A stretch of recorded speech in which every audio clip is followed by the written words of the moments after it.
again, my name is Steve Kinne. I've been a Cornell Master Naturalist for a couple of years, and I'm going to do this presentation on some of the lessons that I learned from my land. I actually retired about 16 years ago, and it took me some time to figure out exactly what I wanted to do in retirement and, kind of how to spend it. But two things I was always very sure of. Number one, I needed to get a dog because being in the Air Force, moving around all the time, it made it very difficult to have a dog. So that was one of my first priorities. But the second one is I really wanted a piece of land that I could call my own. After being in the Air Force and moving around so many different places, and we rarely owned anything ourselves, I really wanted some place to go that I could actually put myself, to work on the property. Well, I found a dog pretty quickly. That wasn't any problem, but it took several years for me to actually locate a piece of land that I kind of liked. It was not perfect. It was definitely not what the dream that I had, kind of what it would look like, but it was something about it that caught my attention. A little bit about the property. It's located on a hill in the farming country, where Morrisville is. It's a little south of Morrisville. It was about 19 acres. It was just very unmanaged and overgrown woodlot.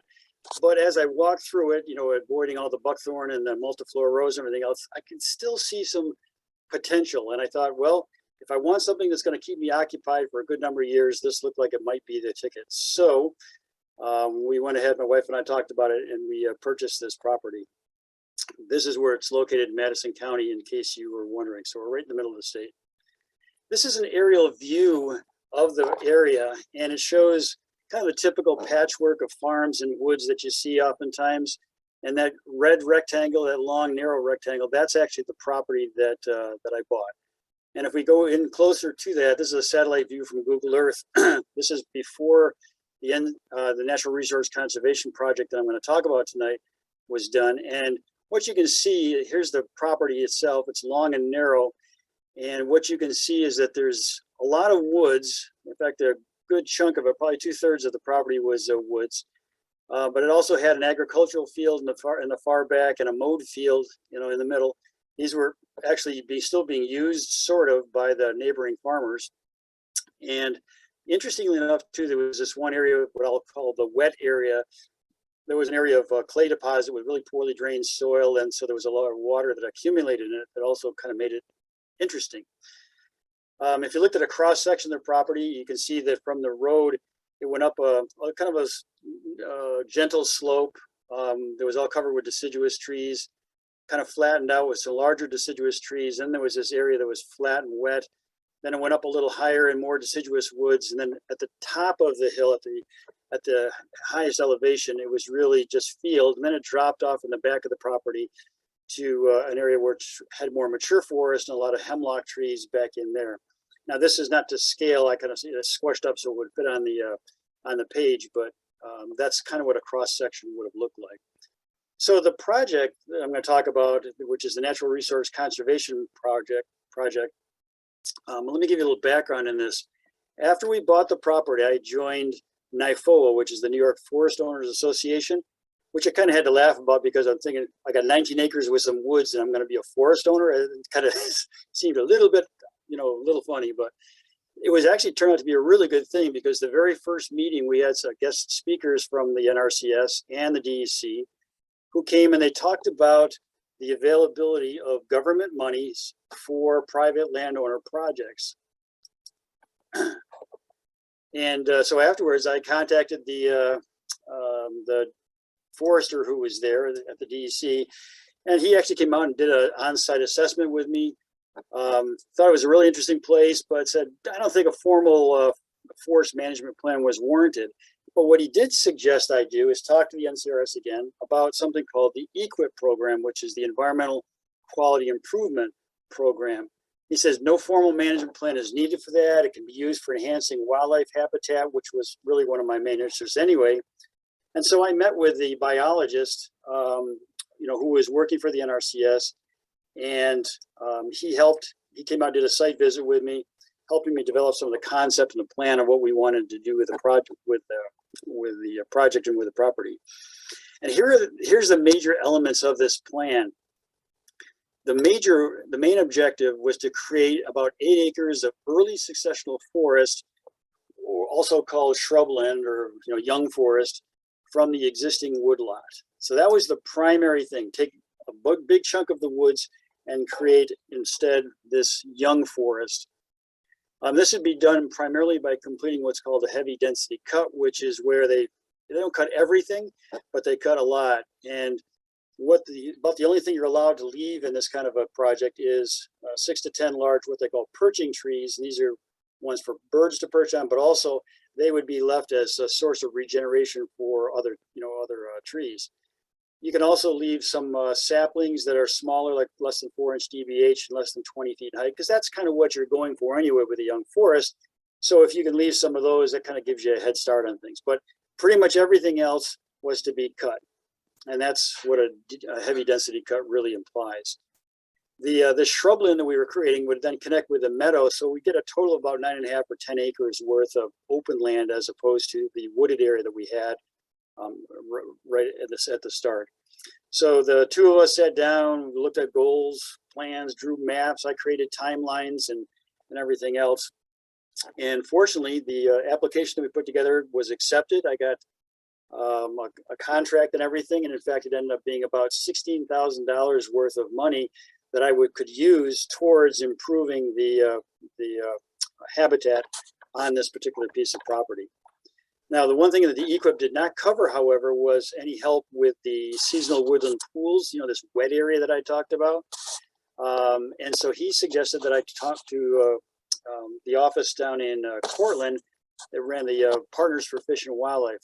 This is a U.S. Fish and Wildlife Service program, and they oftentimes supported things like development of vernal pools and vernal ponds. So I talked to them. The guy came out, did a site visit, really liked our plan, liked the looks of the property. And so they committed some financial resources to helping to develop that, which was really nice. And this project, I divided up into 4 different phases. First phase, I actually had a commercial forester come out and assess and mark the trees that potentially were like timber, if we decided to do some logging. It turns out there was a lot more saw logs or, trees that would be timber quality than we initially thought. In fact, at the end of that, he actually offered to draw up a contract for logging the property. The second phase that I would get into after that, after we marked all those trees and stuff, was to hire a contractor to come in and help clear the understory and all the brush, because it was thick. It was a lot of invasives, and it would be very difficult to work around. So his idea was, or his job was, to kind of clear that understory. And since he was on the land anyway, the Partners for Fish and Wildlife folks actually subcontracted with him to do the work on the vernal pool network to enhance that. The third phase would consist of actually carrying out this heavy density cut, and we were going to do it via a logging operation. So in addition to logging, and I hired a commercial logging mill to come and do this. In addition to that, they said yes, and we'll complete the heavy density cut. So not only would we take the trees, but we'll cut everything else that you haven't marked down. So it worked out. It kind of killed 2 birds with 1 stone. And as far as the trees, by the way, most of the trees that were going to be taken out as logs, as saw logs, were ash. And this was part of the thinking was that the emerald ash borer was rapidly advancing towards Morrisville. We knew it was going to come, would eventually kill all the trees. So it seemed like this would be a really good time to take them now while they're still in good health. And the final phase would be me planting trees and shrubs in certain areas, particularly out in the one meadow. So that's how we kind of divided things up. This is a couple of pictures that showed a little bit about what the land looked like prior to the project beginning. So it was like during phase 1. And you can see it's pretty thick, and there's a lot of, like I said, invasives that are all mixed in there. These aren't actually as dense as they would have been otherwise, because I've already been in there cutting something by hand. That's when I realized that it was going to take more than just me cutting to actually make this happen. So that's when the contractor came with his, I guess you call it that, an excavator. And it has the bucket with a thumb on it, which was great because he actually would grab some of those smaller trees, things like buckthorn, and literally just pull them out, roots and all, by by this excavator, and then pile them up. So he worked for quite some time clearing all the understory and the brush out, and really did a nice job. There was also an area farther up the hill by the vernal pond area that was just this dark, dank, overgrown, nasty area. And he literally just went in with his excavator and all that stuff got pulled out. And it was quite amazing to see the difference once you got all that stuff out of there. And basically, again, put it into large piles. And after he'd done all that, then he started working on the vernal pond area. And I say pond, it's not really a pond. What there was a lot of these small depressions that were filled with water scattered around. And so the idea was to take all these pools and kind of connect them and to make a complex or a network of pools. And he had to work around a lot of red maples, the swamp maples, because they were in there and they were important because they produce shade, which keeps the vernal ponds from evaporating as much. So this is what he did. You know, he got in there with his small excavator and started working on connecting all these little potholes and things and created this really nice network. And it was very important that he did it correctly, and that the vernal ponds have to have sloping sides and they vary in depth, and they have to maintain as much shade as possible. And he did a fantastic job of creating this this complex of vernal channels and stuff out there. In fact, this is a picture.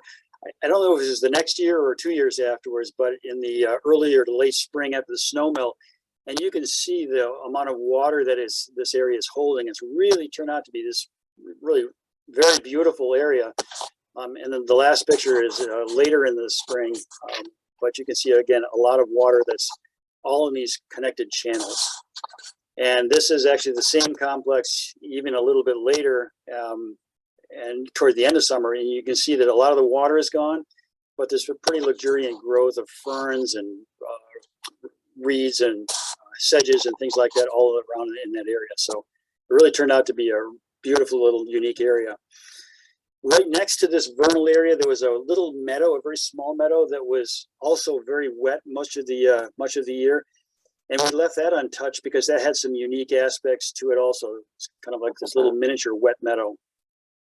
The only thing we did do is we had a bunch of poplar trees along the edge of that little meadow, and we cut those down to encourage root sprouting because we thought that might be good for some of the things like rough grouse and stuff. So that's actually a picture after we cut the big trees down. There's tremendous root sprouting that happened. It's almost very surreal to look in through that. And then began phase 3 of the project, which was kind of painful to me to see all of these trees coming down. But again, the only good news is that they were almost all ash trees. And again, the ash borer was on its way, so I knew they'd be dead in a short period of time anyway. So it was better that we took them at when we did. And the good news also for me was the fact that the prices for ash were fairly high at that time. So I ended up getting almost $6,000 from the logging operation that I was able to put back into the project itself also. This is some of the logging stuff that went on. And again, part of that logging contract that I made with them is that after they took the timber, they basically did the high density or heavy density cut, leaving only those trees that I had previously marked. Most of the slash was left on the ground. A lot of it was actually piled up into like brush piles, but leaving it on the ground was good because then you need a certain amount of openness for regeneration. But the wildlife, they like the wood piles, and also that slash does help to inhibit deer browsing. And there was a lot of deer browsing that went on in this area. It looked pretty bad after you get done with the logging operation and a heavy density cut. Things look pretty bad. It looks like a bomb got dropped on it. But you got to just realize that now that it's open, this is all going to regenerate fairly quickly. So it looks bad for a while, but it's worth it. I mentioned about wood piles and brush piles that were generated. Again, some of it was just produced by bulldozing the slash up into a pile, but I made a number of proper brush piles where you take larger logs and crisscross them on the bottom and then pile stuff on top. And the idea of that is it leaves spaces underneath for animals, critters like rabbits and things to get in there and have their home. Unfortunately, one of the things I found about the brush piles, especially the ones that were just bulldozed up, the multiflora rows absolutely thrived in them. And because of the fact that you can't really get to them and to cut them or anything like that, I've got some really giant brush piles with some huge multiflora roses growing out of the middle. So that turned out to be kind of an unintended consequence.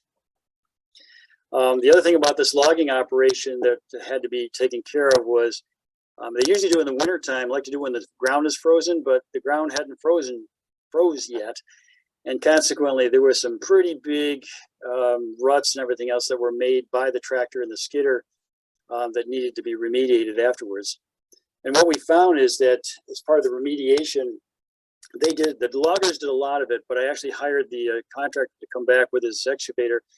And what we did is in certain places where there's still a fair amount of damage or ruts, what we did is I actually built a road that I needed to get back into the back anyway. And the way we did it was we dug out a certain area and then used the clay that we dug out to build the road. And then that left these nice little vernal ponds, additional ones that were on the property.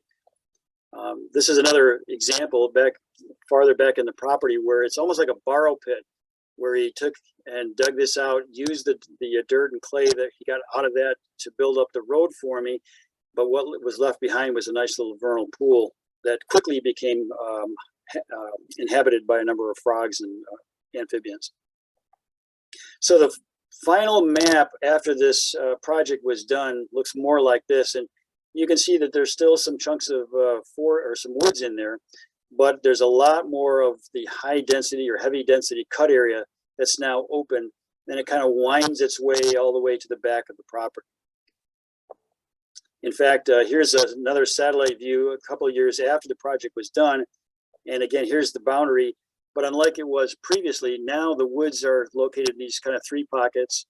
The fields are still largely in the same place, but the big change is that there's now all this open shrubland that kind of winds its way towards the back. And then the vernal pond area, the wet area, that all stayed the same. So you can see that has created the opportunity for a number of different habitats. In fact, if you look, I could take some pictures that I was able to collect of some of the habitats that were either created or enhanced. And up in the front, you can see that this is all open now with a lot of grass growing and things like that in some plantings.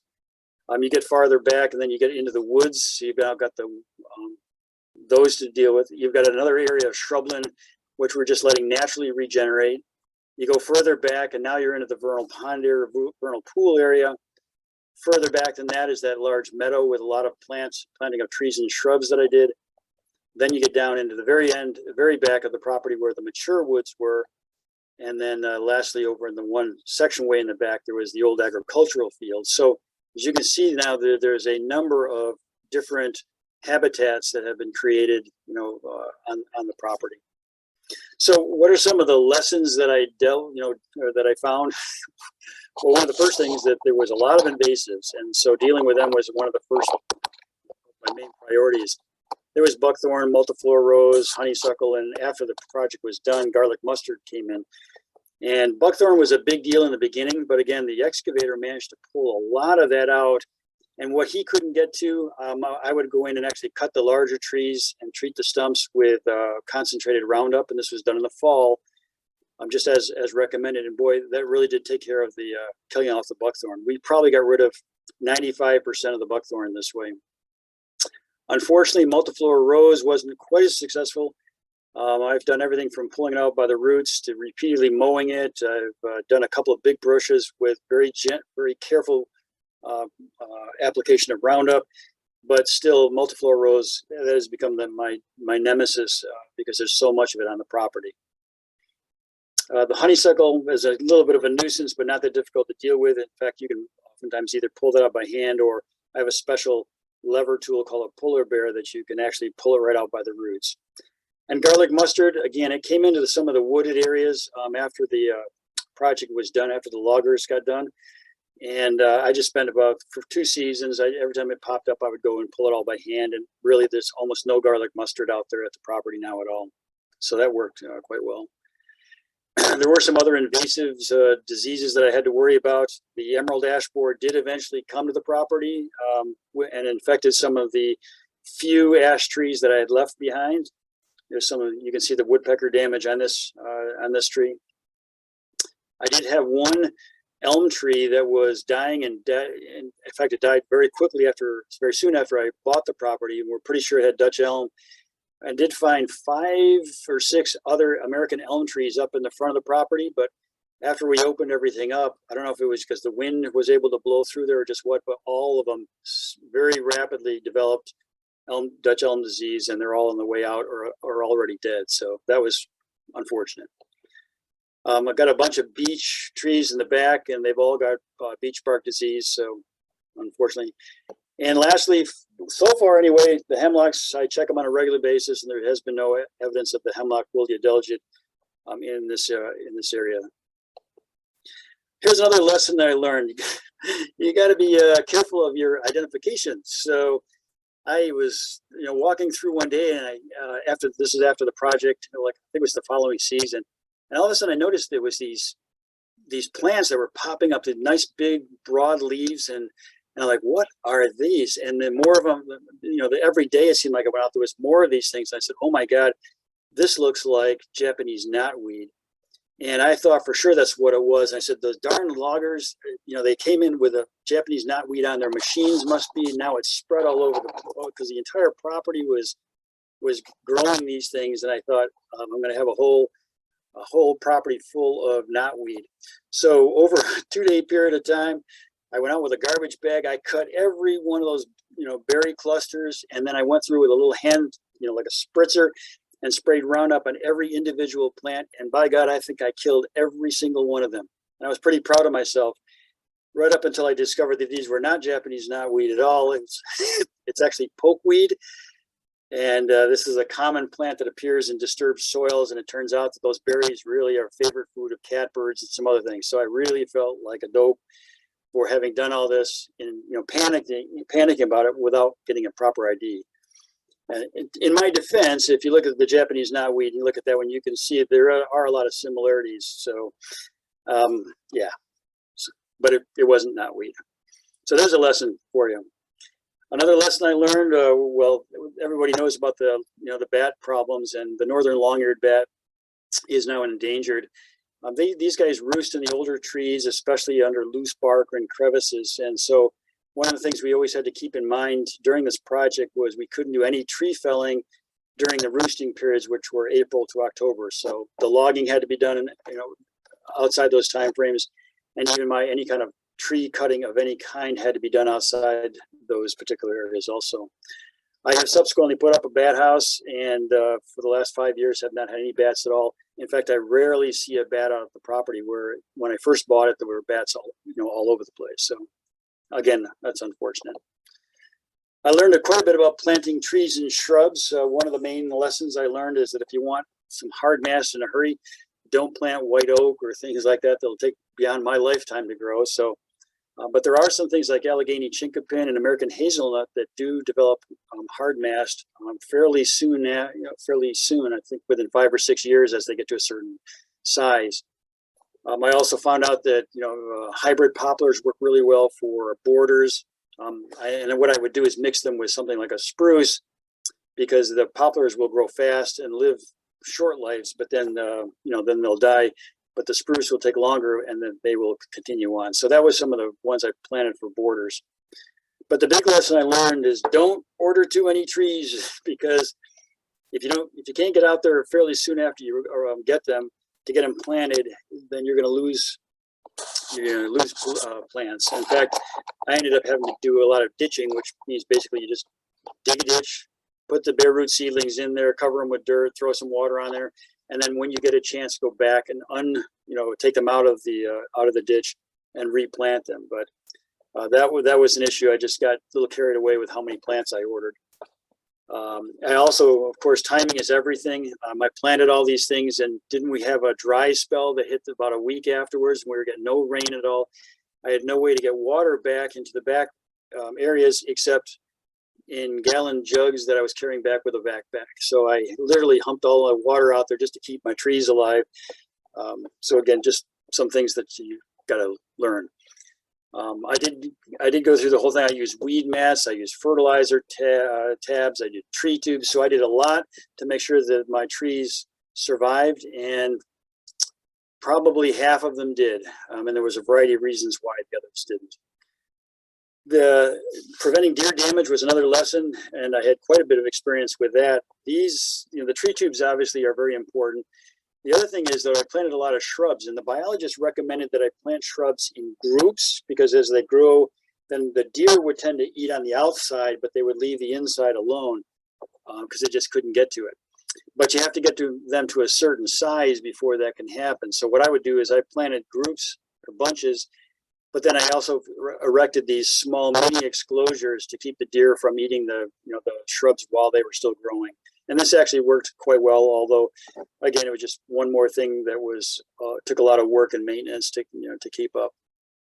I even tried crazy things like spraying pig's blood on them. You can buy a product, and that actually was effective, but it needs regular application, so that didn't last very long at all. And another thing about tree tubes that I learned is that the advice is don't use tree tubes with conifers because the deer, it's not really necessary. The deer don't eat them. That was not the case with the deer on our property because, as you can see here, this is a white spruce, and the deer have just chewed up all the branches. So they ate white pine, they ate white spruce, Norway spruce. They pretty much ate everything. And those that they didn't eat, the bucks sometimes came through, and they must have used it to spar with, I guess, because there were some of my little seedlings that were coming along real nicely that were just torn to shreds. So in the end, I wish I had used either tubes or fencing or something to protect the conifers because I'd say probably only about a third to a half of the conifers that I planted actually have survived. And the other thing is, once you get a certain size, you got to get those tree tubes off. And as soon as you take them off, it's like a magnet, it seems like, for the bucks to come and use them as buck rubs. And so they have actually killed a couple of my large trees, and you can see how they scraped up that white pine really nicely also. So I love deer, but I have a love-hate relationship with them at the same time. I did put out some deer exclosures, and this was a learning experience in itself. The first one I put up was done pretty much completely with this polypropylene net fencing. And it was basically, I put up posts, put the fencing out, and then zip tied it. And actually that worked, quite effectively. There was a 40 by 40 foot deer exclosure that I put up. The only issue I had was that the netting after a while sags. And so I had to run some nylon cord around the top and then tie it to trees and stuff to get it to stiffen up a little bit. But as you can see from these pictures, the first one is showing the deer exclosure, and it's pretty bare in there. And the second one was like, I think it was a year or two later, that quite a bit of growth now of seedlings. And these were mostly hardwood seedlings like ash, cherry, and some maple. So the deer fencing really did help significantly. The second exclosure that I tried out was based on some suggestions by Cornell, using strands of 12.5 gauge steel wire. And what you do is you put these 4x4s up with little plastic wire guides and run the wire through that, and then you put the whole thing under tension. And this actually seemed like a great idea, but I'll tell you, it was very labor intensive, and I had a number of issues and problems with it. First problem was if you don't have a lot of trees to nail your 4x4s to, then you have to figure out other ways to get additional fence posts, which require more hardware and bracing lines, and it just got kind of complicated. And second of all, even using this device here called a spinning jenny to pull and unwind the 12.5 gauge wire, I'll tell you that stuff, when you're doing it in the woods, it twists and it spins and it gets caught on branches and roots and everything else. It was a lot of work putting these fences up in this particular exclosure. So I probably would not do this one again, not unless I was out on an open field somewhere.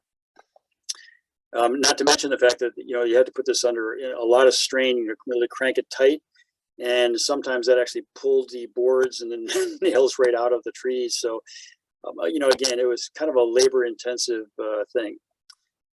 The other big problem, though, with this particular method I found is if there's too much space between the posts, then the wires are they're a little bit too flexible and can actually flex this way. And so some of the deer, especially the smaller ones, could enter by just squeezing through the wire. In fact, I found tracks in the snow that confirmed that literally you could see where they walked right up to it, squeezed through it, and walked through on the other side. So what I ended up doing was having to go out with a smaller gauge wire. I would wrap the wire on the top and then run it down to the next one, wrap it around the next one, run it down to the next line, and do that, and then stake the wire in at the bottom of the of it. And by doing that every couple of feet, it stiffened the wire enough that the deer could no longer get through it, and so that took care of that problem. But again, fairly labor intensive. So what I did on the last exclosures, number 3 and 4, is I kind of did a hybrid where I still used the wire, but I only used it at the top and at the bottom. And then I ran the net fencing around and just tied it to the wire with zip ties. And this was much easier to do, much less labor intensive, and has worked beautifully. The only problem I've had is a couple of branches came down and took the fence partly down. But otherwise, these have lasted very well, and they've cut the deer out completely. So for me anyway, that turned out to be, that was my lesson learned about deer exclosures. By the way, if you look at the exclosures, here's the very first one I put up. And you remember seeing the pictures that I showed you before. One was bare, and then some seedlings were really popping up after a year or two. This is a couple of years ago, and you can see very luxuriant growth of the saplings and stuff inside the exclosure. Here's the wired one that I was just looking at, and again, you can see the transition from the first one to the amount of growth the second time, and then the luxuriant growth on the third one. And right now, if I went out and took a picture now, most of the saplings are well above my head. They're getting up around 8 or 10 feet tall. So it was really quite impressive at how much growth there was inside these exclosures. And this is actually one of the Avid plots, Christy. This is a little mini plot that I had. And what you're looking at is that area with a big ball of saplings.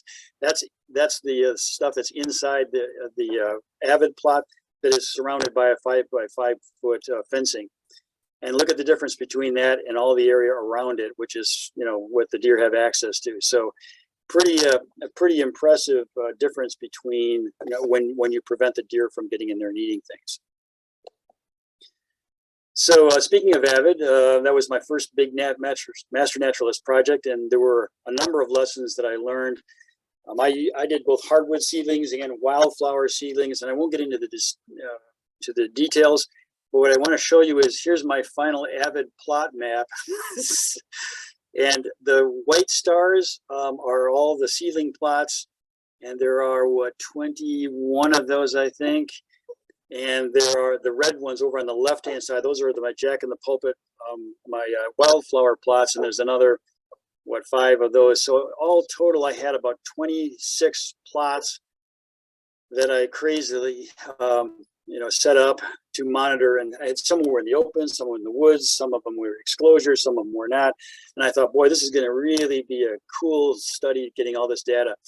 Unfortunately, I had no idea what I was getting myself into as far as the amount of work. So setting up the plots, again, I used to say anything worth doing is worth overdoing, and this really killed me on this particular one. So my advice to anybody who's doing this is don't get carried away like I did with the number of plots. In fact, I kind of calculated, and I said 24 plots. Actually should have been 26. And I put in probably, 15, sometimes as many as 20, a little more, tagged plants within that plot. So every year I was doing like 400 measurements. And as things grew, it got more and more difficult to get in there, crawling around on my hands and knees, trying to find these little tags on these little seedlings. So don't go hog wild with it if you do this. My other Master Naturalist project, however, was something I was doing kind of on my own, which was to do a little bird study. And I love birds. And since part of the goal of the Natural Resource Project was to increase habitat suitable for some of the birds that were in declining populations, such as the ones I listed here.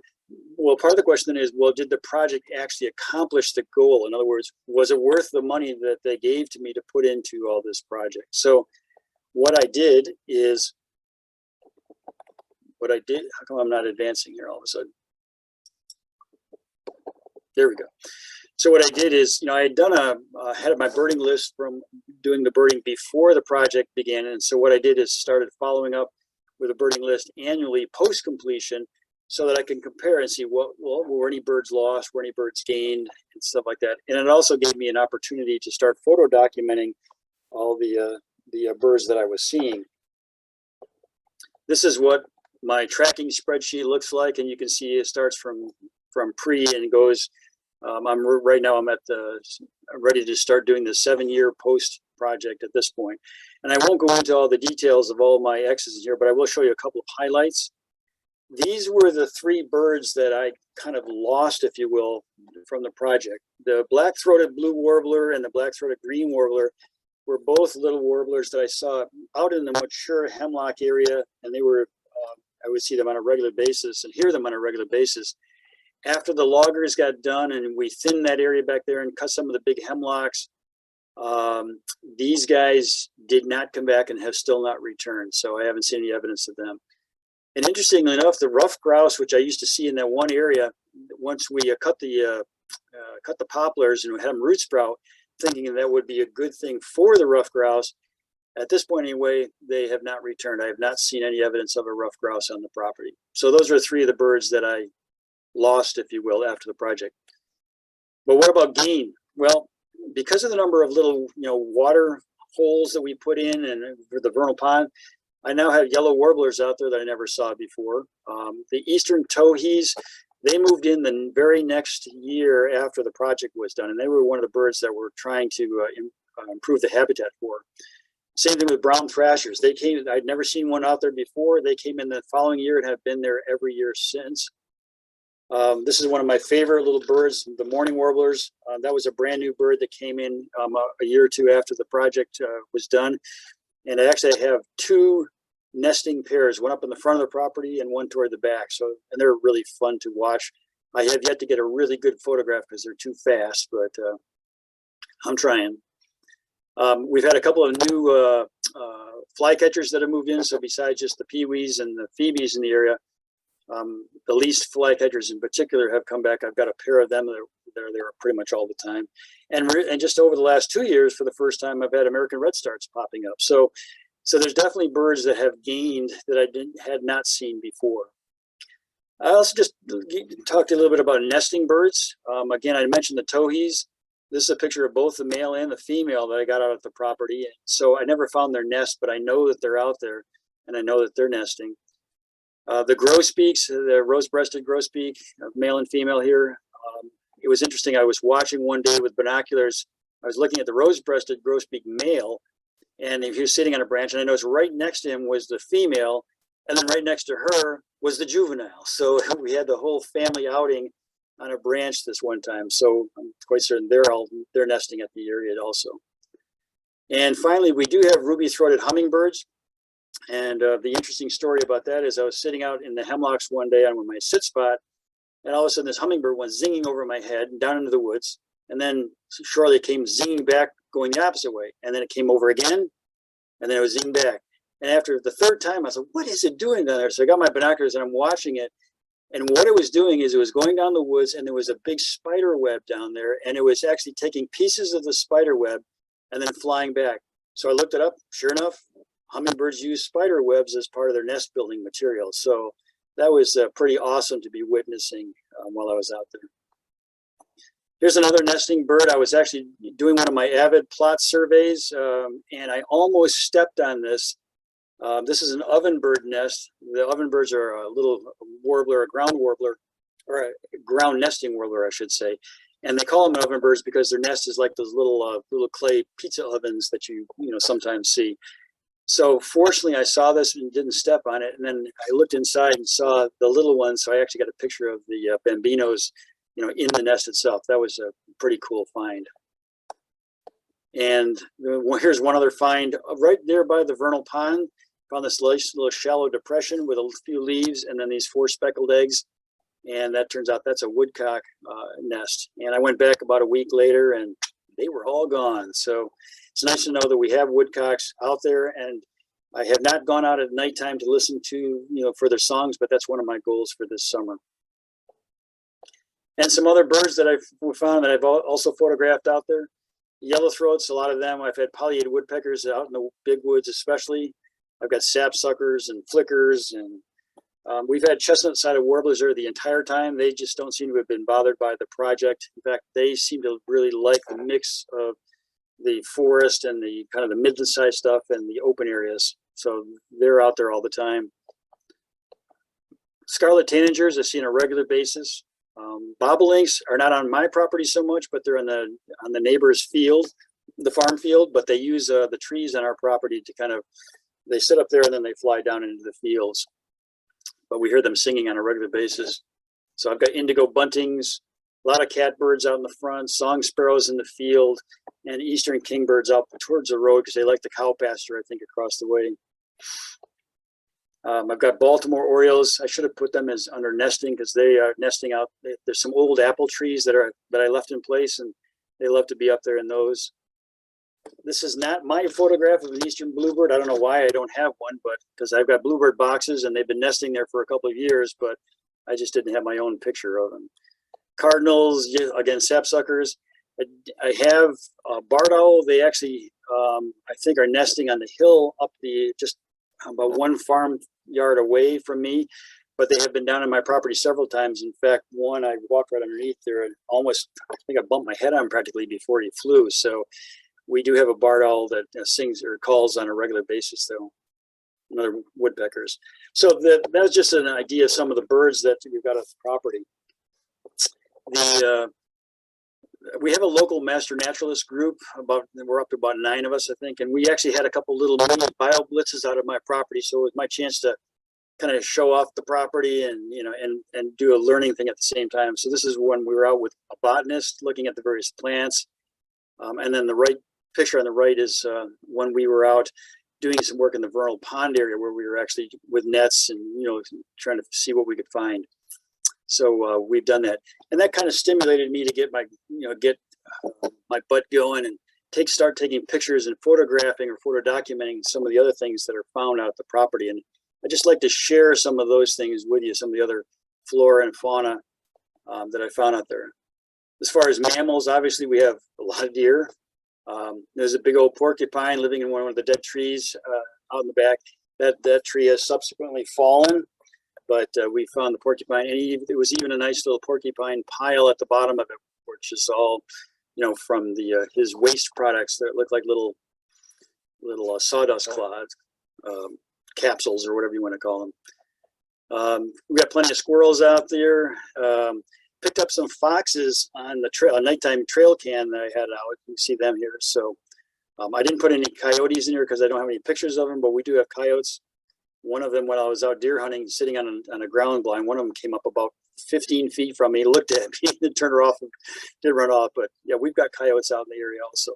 And just recently, I haven't seen them on my property yet, but I've seen a fisher running down the hedgerow, the farmer's hedgerow, going from one set of woods to another. So I suspect eventually we'll get fishers out there also.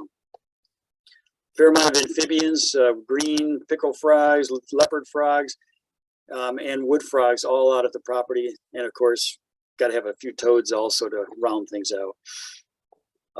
Newts and salamanders, quite a few. There's the eastern redbacks I find out in the woods under rocks pretty often. We found this eastern newt when we were doing our vernal pond study. This is a mole salamander of some sort. We haven't definitively identified that, but out in the woods. A lot of red F's I've seen on the property, and we've actually found a couple of the red spotted newts, which, if I remember correctly, if I got this right, Christy, those are 2 different morphs, if you will, of the same critter. One's a terrestrial and one's aquatic. Is that close? We can talk about 2 different life stages. Life stages, okay.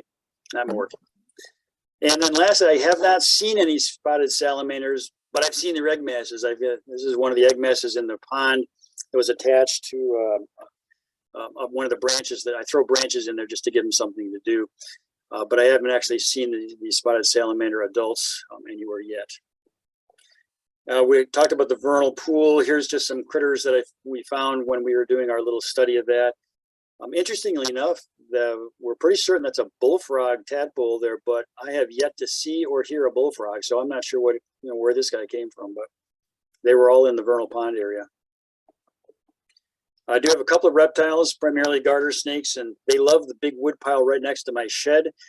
And what they do is they crawl up the door of my shed and sit up there. And I swear that what they're doing is they're going along. It helps them molt, because I find strips of their skin, up in the door. But the only problem is when you open the door real quickly, a lot of times they're up there and they just fall right in front of you on your face. So it's a great way to scare the kids when they come out. But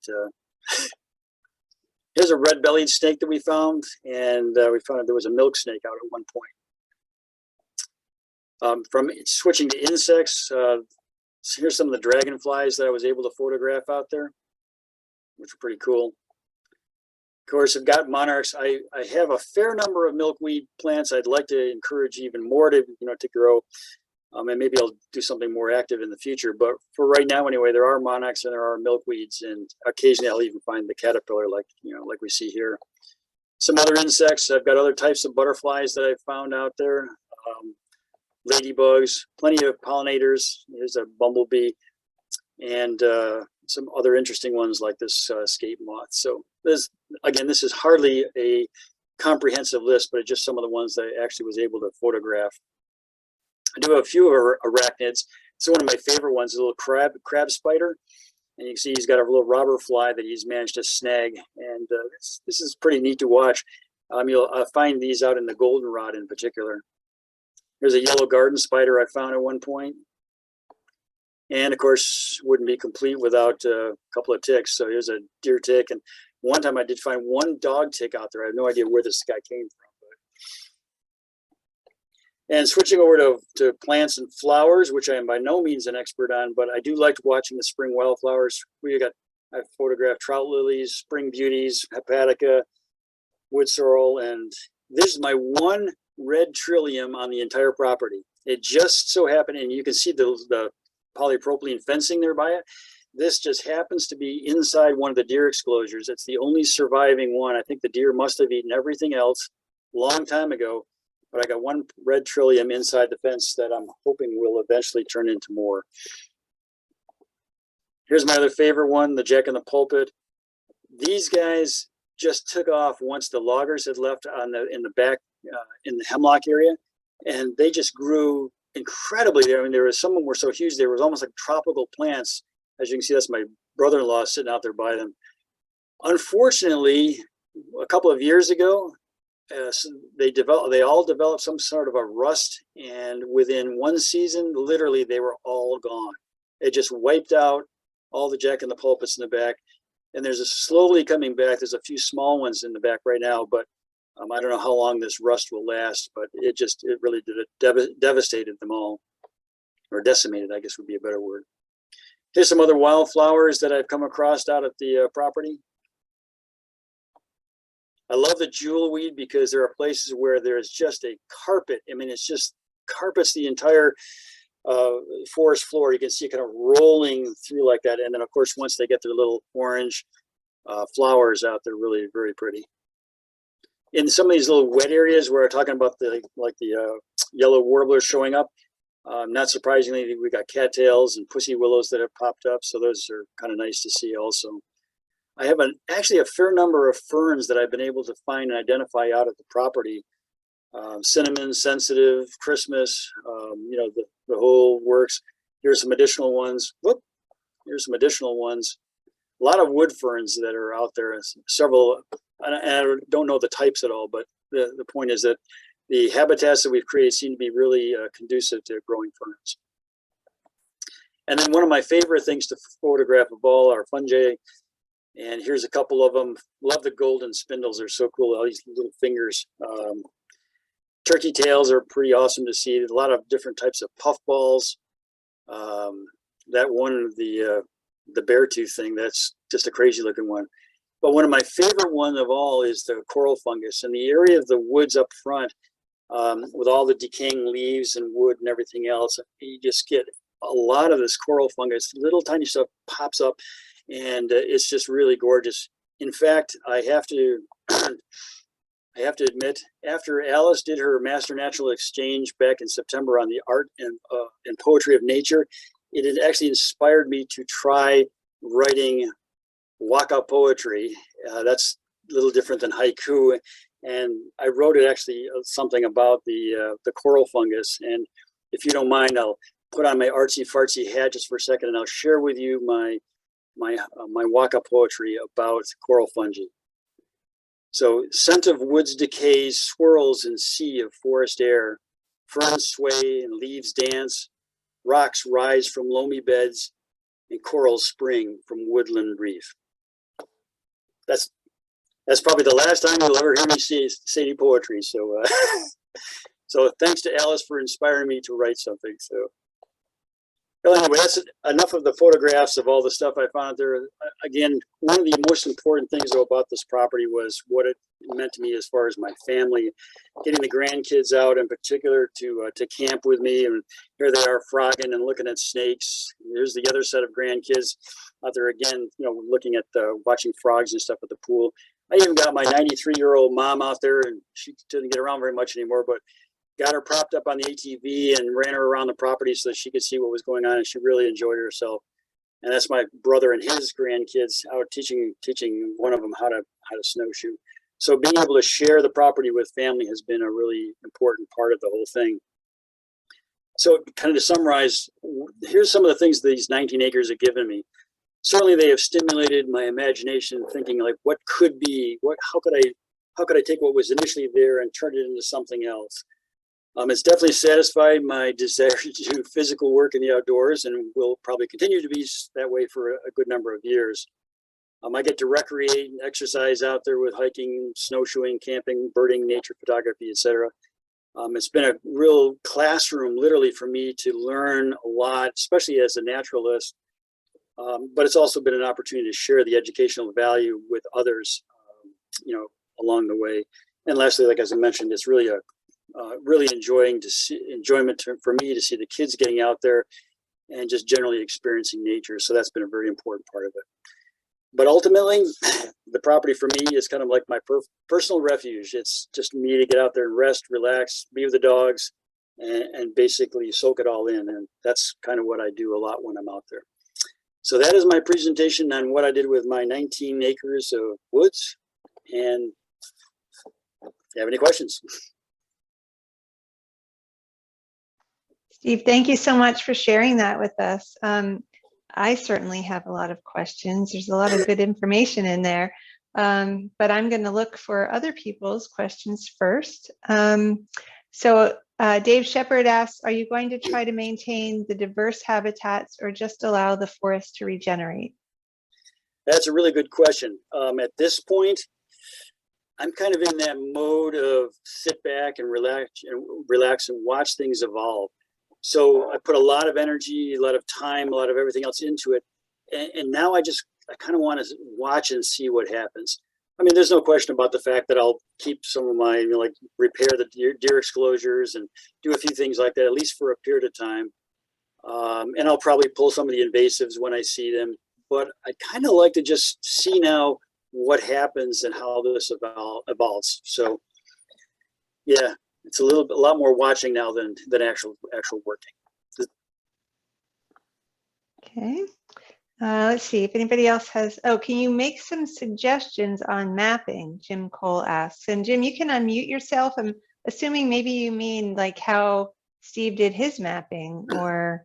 Yeah, that's right. I recently acquired a small piece of land and have been thinking a lot about how to map the property as a precursor to planning what we're going to do with it. Do you have any suggestions on mapping, how to approach it?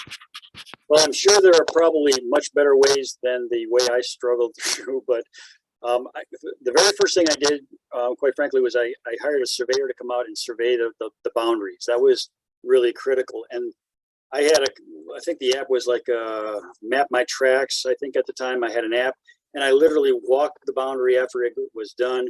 And then I actually mapped, I literally would walk around certain areas, so I would encircle the wet area, or I would do this somewhere else. And by plotting those things, I was able to get a fairly decent picture, at least of the major portions. And then what I did is I compared those things to like some of the Google Earth pictures, some of the satellite pictures. And, you know, I just kind of worked through it that way. There was nothing fancy about it. I've thought oftentimes of bringing somebody out with a drone and maybe having them do the property. If there are ways to map your property that way, but I just haven't done it yet. So yeah. Well, the other thing I should mention also is when I was initially got the property, there are soil and water maps that you can look at that show you where the deposits are, like the heavy clay deposit in that one section is all shown on the maps, and it shows you all the soil types. So I just used a variety of things to kind of piece together the map, and then use that same idea when I started changing to show how it evolved over time. But there's nothing really official about the way that I did the mapping. Thank you. I don't know if anybody else has any good ideas about mapping, but I'm sure there are probably better ways. Thanks, Steve. Gary Annabelle asked if you had any problems with Japanese stilt grass. Not yet. In fact, I've been watching very carefully for that and for swallowwort. I thought I had some swallowwort at some time, but I don't think it is. Actually, it turns out to be some kind of something strangling vine or something like that. But so I'm not the plant expert. So I've got a couple of my fellow master naturalists like Selma Rosenthal. So I got to take Selma out there periodically, I think, and have her look for invasive. She's got a good eye for stuff like that. But to my knowledge, anyway, there's no stilt grass at the property now. Okay. I had a question about invasives. You said the buckthorn removal was pretty effective, but the multiflora rose is kind of getting out of hand again. Was there a lot of multiflora rose to begin with? Like, do you think that that's coming from root sprouting, or do you think it was just seeds in the seed bank, the soil seed bank? No, there was a lot to begin with, and in fact, there were some places that the multiflora rose went up into the trees, and at the base. I mean, I've never seen multiflora rose with with a 2-inch thick base. I mean, it was almost like a small tree itself. So there was a lot of it, and we did cut it. But I think that the seed bank for both buckthorn and multiflora rose was huge. So when you take them out, once you've disturbed the soil and you got this huge seed bank, they just really go crazy. But I said I was much more successful with buckthorn. Pulling that out, and being really diligent about it. But the multiflora rose, whew, that's my nemesis at this point. And it's shocking to see the size of some of the ones that came up in the middle of those wood piles, where I can't get to it because I can't get to it where I can cut it off at the base or do anything with it. So, yeah, sounds like a challenge for sure. I've seen them grow like vines like that. And it's pretty impressive. Yeah. So I had a question about the hazelnut. How long does it take to get nuts? American hazelnut? I'd have to look, but I'm pretty sure the hazelnuts are ones that have already produced some hard mass.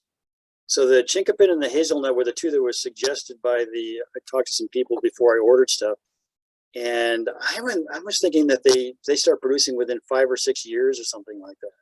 I'd have to look that up again to make sure, but I know it. They said if you want hard mass fairly quickly, get some things like that, because if you're going to wait for oak trees, they'll be there. They'll be dropping their acorns long after I'm dead and gone. So, okay.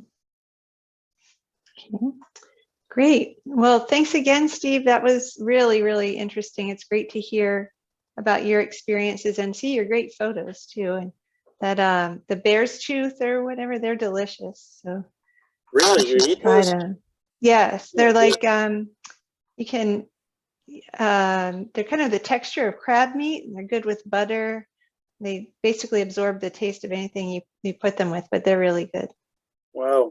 Yeah, I don't eat mushrooms unless they come from the store. Yeah, you can send them. Take a picture and send it to Bob Bifus. He'd gladly confirm it for you, so that you feel comfortable. I do that even with things I'm pretty sure I know. Okay.